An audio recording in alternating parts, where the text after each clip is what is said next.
Welcome to your chordal guitar lesson of the week. Today I'm gonna show you what I call the Ludovico Einaudi chord, which sounds like this.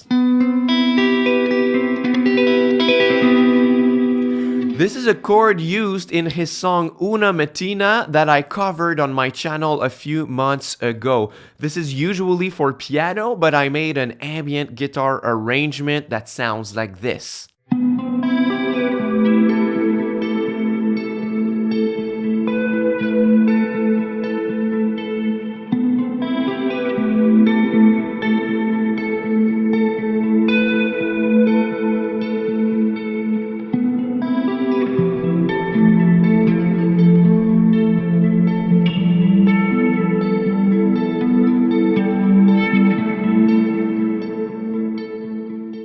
You might not know who Ludovico Einaudi is, but you probably already heard his music in some movies. He's a very underrated Italian composer. His music is simple, but the arrangements are powerful, and the music is very emotional. And I want to analyze why the opening chord of Una Mattina is so iconic to me.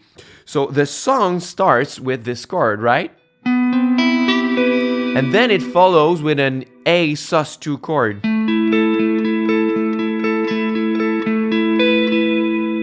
So if I were to hear only this chord right here, I would not know which song it is because it's just an A power chord. There's not a lot of information here, right? But as soon as I hear this particular voicing here,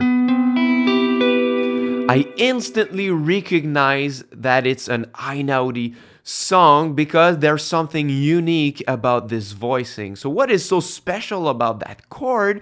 It's because it's a major 7 chord, but with its 7th on the bass. So the 7th of the chord is the lowest note of the chord.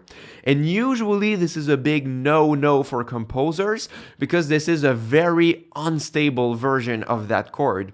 So I could play the C major 7 chord more simply by only keeping the top 4 strings like this. So what I need to build a C major 7 chord, I need the root, 3rd, 5th, and 7th of a C major scale. So these notes. So C, E, G, B. So in that chord, I already have all of that.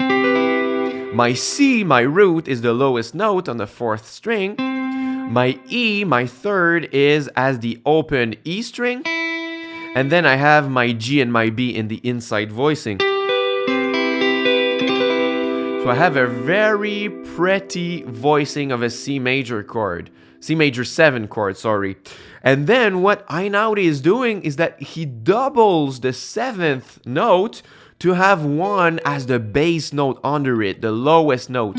So what I need to do is to use my pinky and reach the 14th fret on the 5th string. So it's more stretchy, but we have a new voicing like this. And now you have a big friction at the bottom with the 7th and the root kind of clashing together. But since the chord is played on a higher register, it passes well. The more it's on a higher register, the more frictions like this are more bearable. If I played something like this very low,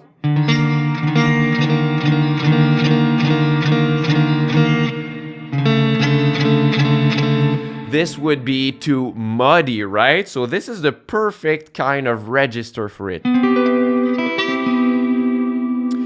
And some people could argue that since the song is in A minor and that I'm going to A sus right after it, they could argue that this is not a C major 7 chord, but rather an A minor 9, which I could agree. But either way, we would have the 9th as the lowest note if it was an A minor 9.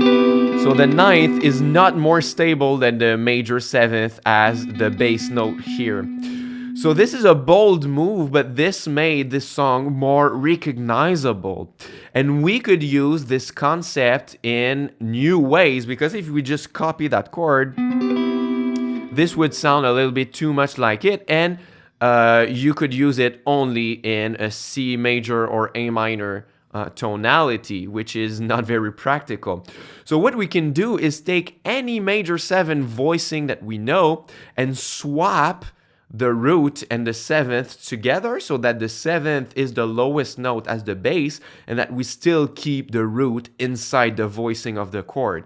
So let's try in other keys. I could start from E.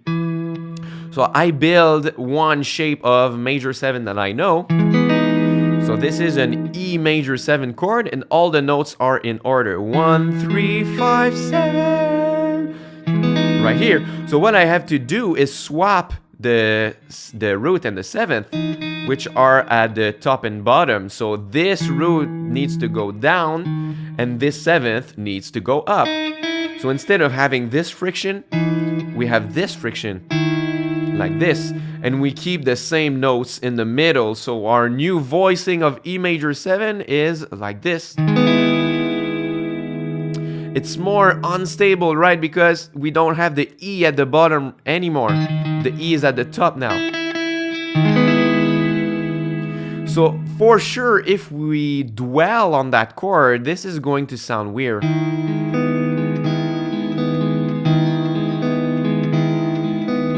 It needs to go somewhere, but it's easy. We can either go back to the E major chord and it's going to sound good.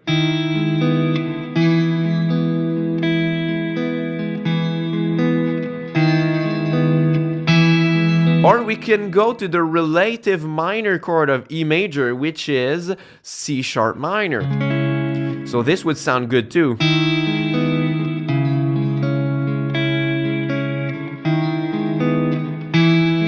So this is a really pretty chord to use as a passing tone like this.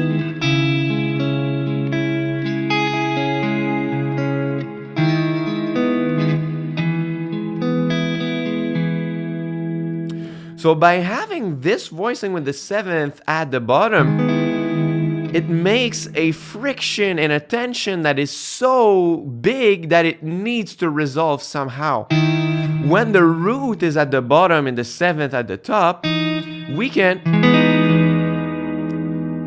stop there. This sits just nicely. It just adds a little color, but when the 7th is here, it quite doesn't work, but it's working really well with the root chord or the relative minor chord, so the 6th chord of your harmonization. We could take any other major 7 voicing we know. So let's say on D, I build another kind of major 7 voicing like this. So now my 7th is in the middle of the chord. So my root is here and my 7th is here. So this is going to be the contrary motion compared to the other chords. So the root is going to go down and the 7th is going to go up. So instead of this, we get this. Oh, it's even more unstable and has some friction, even more than the E one. So this is the same principle. We could use this one to revert back to D.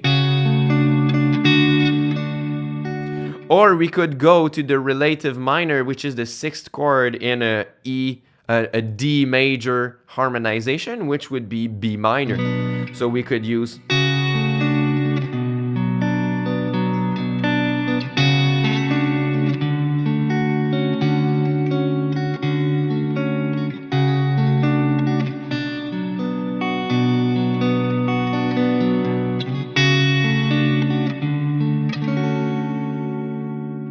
So beautiful chord to add in between of both here. So there you go, a major 7th chord with the 7th as the bass note.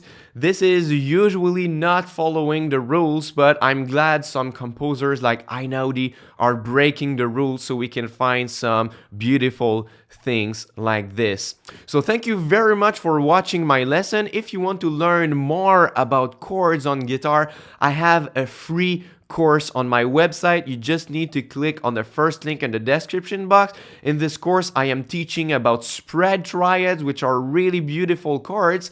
And little secret, if you sign up for that free course, I'm gonna send more cool stuff your way in your inbox. I'm going to send you a 15 minutes exclusive tutorials for my email subscribers.